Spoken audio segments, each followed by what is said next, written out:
Hola chicos, ¿cómo están? Mi nombre es Vanessa. Quiero darles la bienvenida a este nuevo año escolar a nuestro colegio pues Genes, ¿no? En esta oportunidad yo estoy a cargo del curso de biología, ¿sí? Entonces espero que este año sea un año donde puedas ganar muchos conocimientos, ¿no? Y te sea pues divertido aprender. Bien chicos, entonces el día de hoy vamos a empezar con el primer tema de nuestro primer bimestre, ¿sí? El tema es historia de la biología. Primero vamos a empezar definiendo qué es biología. Biología es una ciencia que tiene por objeto de estudio todos los seres vivos, ¿sí? Biología, ciencia que se encarga de estudiar a todos los seres vivos. Estudia su funcionamiento, estudia su morfología, estudia cómo se relaciona un ser vivo con otros seres vivos, cómo se relaciona el ser vivo con su medio ambiente. De ese trabajo se encarga la ciencia llamada biología. Etimológicamente, biología proviene de dos vocablos griegos que significa bio, vida, logos, estudio o tratado. El término biología fue introducido, ¿no?, a la lengua por Lamar y Treviranus, ¿sí? Ellos, tras estudios, le dieron nombre a la ciencia que se encargaría de estudiar a todos los seres vivos. ¿Okay? Ahora veamos cómo ha ido pues avanzando la biología a través del tiempo. Para eso vamos a dividir a la biología en las siguientes etapas, ¿no? Biología en la edad antigua, biología en la edad media, en la edad moderna, en la edad contemporánea y en la actual. ¿De acuerdo? Hoy vamos a ver lo que es la biología en la edad antigua y media. En la Edad Media no hubo muchos avances. La biología quedó sentada, como que quedó en stand-by. No hubieron aportaciones, no hubieron nuevos descubrimientos. Todo se copió de las aportaciones que sí se dio en la biología antigua, en la Edad Antigua. ¿De acuerdo? Entonces, hoy vamos a ver biología en la Edad Antigua y media, como te acabo de explicar. En la Edad Antigua se creía que las enfermedades, las dolencias eran producto de castigos divinos, porque se creía que el ser humano y todo lo que nos rodea fue creado por entes, ¿no? Por personas divinas, por personas especiales. Entonces también así como los creó, también los destruía, ¿no? O también desaparecía. Creían que, por ejemplo, un dolor de cabeza era castigo del dios Zeus, ¿no? Entonces, tener ese pensamiento, ¿no?, fue una tarea difícil pues para los naturalistas, los científicos, ¿no?, en ese tiempo. Bien, vamos a ver que estos aportes fueron gracias a ciertas sociedades, por ejemplo, como los egipcios, los mayas, los aztecas, los incas, los babilonios, los asirios, los sumerios. Pero quienes más aportaron a la biología fueron los griegos. Los griegos nos dejaron bastantes aportes con respecto pues a lo que es biología. ¿Sí? ¿Cuáles fueron los representantes de la Edad Antigua para la biología? Son los siguientes, mira. Tenemos en primer lugar pues a Anaximandro, ¿no? Este personaje vivió entre los años 610 y 545 años antes de Cristo. Anaximandro fue el primero en intentar dibujar un mapa de toda la constelación, ¿no?, que él conocía. Fue el primero en llegar a la conclusión de que el firmamento giraba en torno a la estrella polar. Y por primera vez la noción esfera, ¿sí? Por primera vez la noción esfera invadió a la astronomía. Fue Anaximandro el primer científico en el mundo. ¿Cuáles fueron sus aportes de Anaximandro? Mira, griego, filósofo, geómatra y astrónomo, ¿no? Anaximandro propone también que los animales surgieron del agua. Él decía que del agua salían los animales y habitaban la tierra, ¿no? Por eso creía que la vida surgía en el agua. Que los humanos, decía Anaximandro, propuso que el hombre, los humanos, descendían de los peces. Él decía que el hombre, que el humano, crecía en el interior de los peces, ¿no? Bueno, esos fueron los aportes pues, que nos brindó Anaximandro. Por eso que este pensamiento de que el hombre desciende de los peces es ni más ni menos que mañana más tarde se convirtió en la teoría evolutiva, ¿no? La evolución del hombre. Claro que no de los peces, como lo creía él, ¿no? Pero dio origen pues a lo que era la evolución del hombre, ¿no? Quienes eran nuestros antepasados. Tenemos ahora a Hipócrates, otro personaje muy representativo para la biología. Hipócrates vivió entre los años 460 y 370 años antes de Cristo.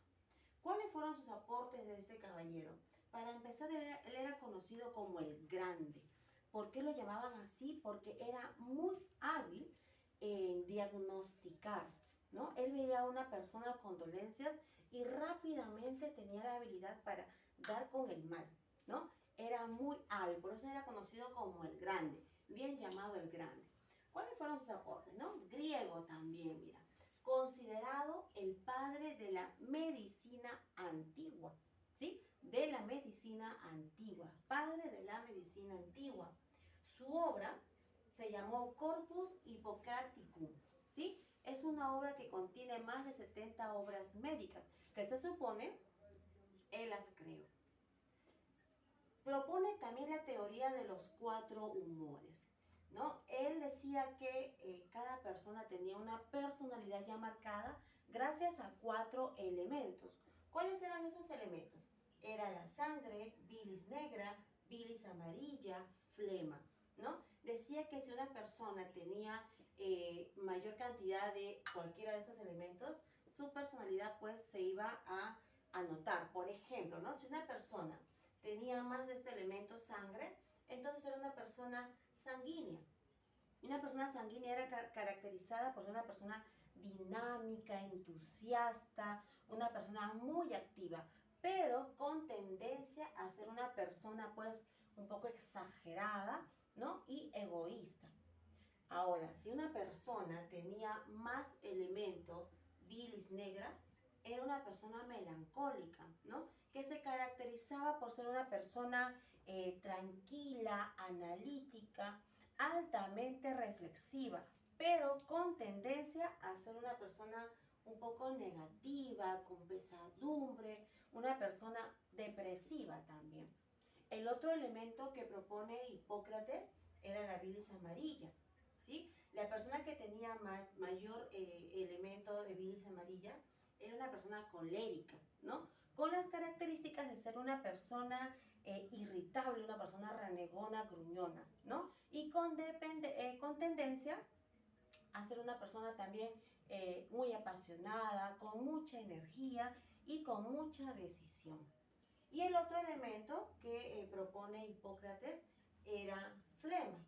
Las personas con mayor elemento flema eran personas flemáticas, personas indiferentes, ¿no? Eran personas que se caracterizaban por ser tranquilas, por ser pacíficas, por ser afectivas también. Y con tendencia pues a la pereza, ¿no? Y a la indecisión. Personas indecisas e indiferentes, como te comenté, ¿no? Y cada uno de estos elementos también estaban representados por un elemento de la naturaleza.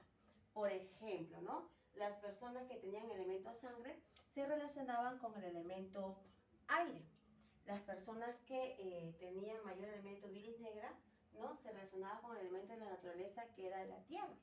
Las personas con elemento bilis amarilla eran representados por el fuego.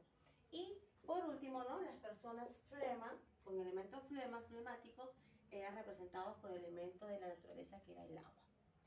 Eso era, ¿no? La propuesta de Hipócrates sobre los 4 humores. Hipócrates decía, ¿no? Que si alguno de esos elementos está pues desnivelado, descontrolado, la persona se iba a encontrar mal. Pero si había un equilibrio de estos 4 elementos, iba a ser una persona pues tranquila, sana, se decía, ¿no? Muy bien, ahora tenemos a otro representante muy conocido que es Aristóteles. Aristóteles vivió entre los años 384 y 322 años antes de Cristo. ¿Cuáles fueron sus aportes de Aristóteles? Para empezar, era considerado el padre de la biología. ¿Por qué?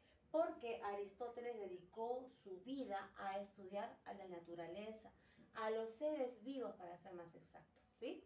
Entonces, por esa razón, él es considerado padre de la biología antigua. También es considerado padre de la zoología, porque él es el primero pues en darle clasificación a los animales. Él dedica sus estudios a los seres vivos, pero en particular no le da mayor atención a los animales. Clasifica a los seres vivos en dos grupos bien diferenciados, ¿no? Él separa a los animales y separa las plantas, ¿sí? Es el primero en dar esa clasificación, ¿no? Animales y plantas. Y no conforme, pues sigue clasificando a los animales. Él clasifica a los animales en dos grupos, animales con sangre roja y animales sin sangre roja, ¿no? Los animales con sangre roja eran animales pues que estaban conformados por los mamíferos, por las aves y los reptiles, mientras que los animales sin sangre roja, ¿no? Eran del grupo de los insectos y el grupo de los moluscos, ¿ya? Entonces, por esa razón pues es bien denominado padre de la zoología. También Aristóteles nos propone la teoría de la generación espontánea o llamada, conocida como abiogénesis, donde Aristóteles explica que de la materia inanimada, de la materia inorgánica, podía surgir una nueva vida. Por ejemplo, ¿no? Él decía que del tronco caído que se encontraban en los ríos podía surgir un cocodrilo, ¿no? Es lo que planteaba Aristóteles. Bueno, claro que esa teoría, pues, hoy por hoy sabemos que no es así, ¿cierto? Pero bueno, fue la propuesta de Aristóteles, ¿no? Ya que ellos se basaban en ese tiempo, pues, en lo que era la observación. Y él veía, pues, un tronco en el río cada día, pues, que se descomponía, ¿no? Y de pronto vio un cocodrilo y lo relacionó, ¿no? Que de un tronco caído, una materia inanimada, podía surgir vida, ¿no? Que de la carne en descomposición surgían nuevos seres vivos, ¿sí? Ahora, tenemos también a Teofrasto, discípulo de Aristóteles. Teofrasto vivió entre los años 372 y 288 antes de Cristo. Teofrasto, griego, es considerado padre de la botánica, porque al igual que Aristóteles, que dedicó sus estudios a los seres vivos, ¿no? Pero en especial a los animales, Teofrasto dedica sus estudios, pero al estudio de las plantas, ¿no? Enfoca sus investigaciones en las plantas, ¿no? Por eso es considerado padre de la botánica, botánica antigua. Clasifica las plantas en 4 grupos. ¿Cuáles son? Árboles, arbustos, subarbustos y hierbas, ¿sí? Y además, ¿no? Lo plasma en una obra llamada Historia de las plantas. Ese fue el aporte de Teofrasto, discípulo de Aristóteles, ¿ya? Ahora tenemos a Herófilo. Herófilo vivió entre los años 335 hasta los años 280 antes de Cristo. ¿Quién fue Herófilo? Herófilo hizo descripciones de órganos, ¿sí? De órganos de personas humanas. Hasta ese entonces, pues, no se practicaba el trabajo con los humanos, ¿no? Si en ese tiempo hubieran estudios, lo hacían con animales, pero sin embargo, Herófilo, junto con este personaje que vamos a ver, Erasistrato, empezaron a trabajar con humanos. Herófilo hizo las descripciones de órganos humanos de más de 600 cadáveres en público, ¿sí? Eran personas que habían sido, pues, condenadas a muerte por los reyes o eran criminales, ¿sí? Herófilo, ¿no? Griego, médico, considerado el primer anatomista. Griego, médico, considerado el primer anatomista. Fundó la escuela Alejandría junto con Erasistrato. Realizó, como te comenté, disecciones y vivisecciones, ¿no? En personas vivas, ¿ya? Para estudiarlas, ¿no? Y eso lo hizo también, pues, junto con Erasistrato.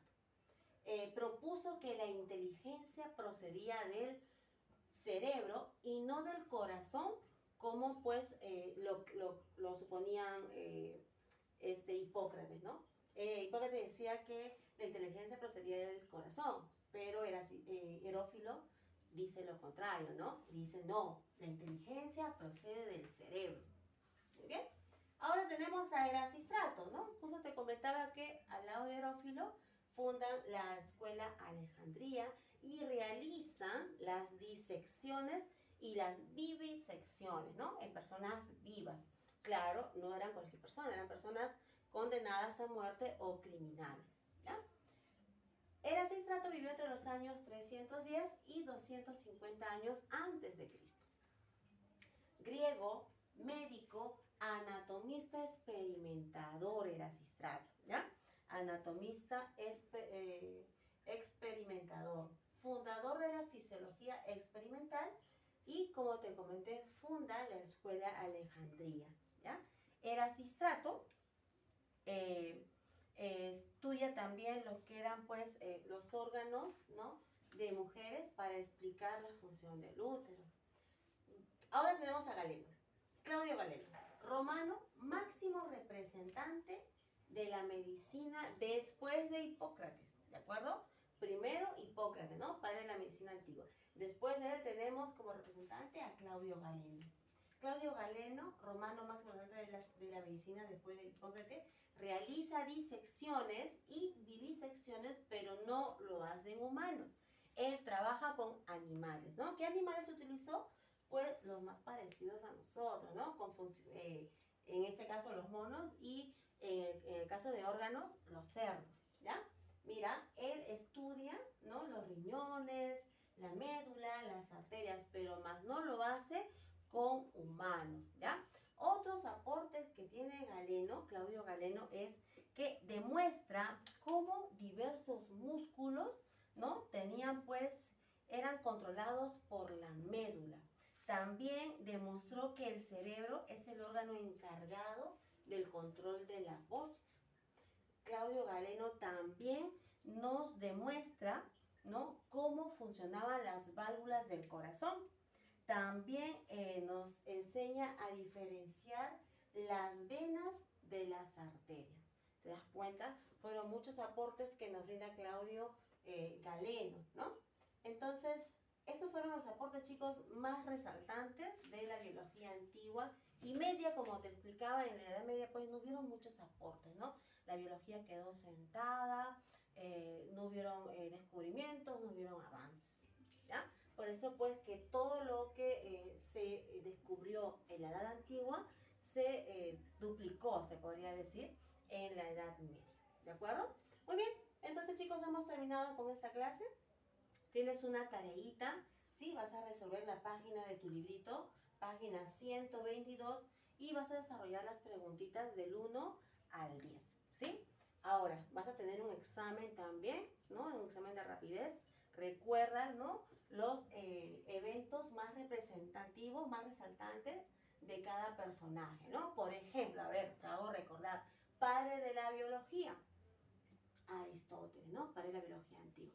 Padre de la medicina antigua, tenemos al caballero Hipócrates, ¿no? Padre de la zoología, pues también Aristóteles, ¿no? Padre de la botánica, Teofrasto, ¿sí? Entonces, a repasar para que puedas hacer un buen examen de rapidez. Bien, chicos, entonces hasta la otra semanita nos vemos, ¿sí? Resuelve tu tareita, por favor. Ya, chicos, nos vemos a la otra semanita. Chao, chicos.